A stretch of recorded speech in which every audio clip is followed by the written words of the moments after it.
এখানে আমি থালা বাসন ধুয়ে এই ঝুড়িতে রাখি। এখানে আমি দেখাচ্ছি। নাও রতন, ঝুড়িটা নাও। আমি আসলে মাত্র 2 দিন খেয়াল করিনি, সব সময় পানি আমি করে ফেলি। এই দেখেন এখানে কি অবস্থা, কতগুলি সেই মশার লাভা এখানে জন্ম নিয়েছে। 2 দিনের ব্যবধানে এত কিছু হতে পারে আমি তো বুঝতেই পারিনি। আসলে আমরা যারা এরকম রাখি তারা যেন খেয়াল রাখি, না হলে আমরা ঘরেই কিন্তু ডেঙ্গু মশা উৎপাদন করতেছি। আর ফুলের টব যাদের রয়েছে তারাও কিন্তু খেয়াল রাখবেন 2 দিন পর পরে। আমার সে কী অবস্থা, তাই তো বলি রান্নাঘরে আসলে আমার এত মশা কামড় দেয় কেন।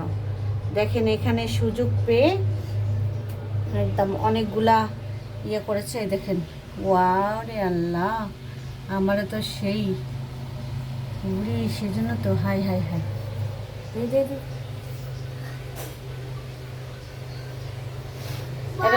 রাতুল, এখানে ওষুধ দাও তো। এটা তো মেশবে না। হ্যাঁ, এখন আমি এই যে পাউডার ওষুধটা দিব যেন মরে যায়। আর এটা ধুয়ে পরিষ্কার করে ফেলবো, কারণ এইভাবে যদি আমি ফেলেও দিই তবুও ক্ষতি।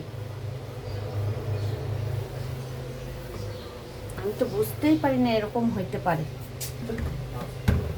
সেই জন্য তো ঘরে এত মশা মশা। ওর বাবা বলতেছে ঘরে এত মশা কেন, আমরা তো সব সময় দরজা জানলা আটকায় রাখি, তারপরে এরকম মশা কেন।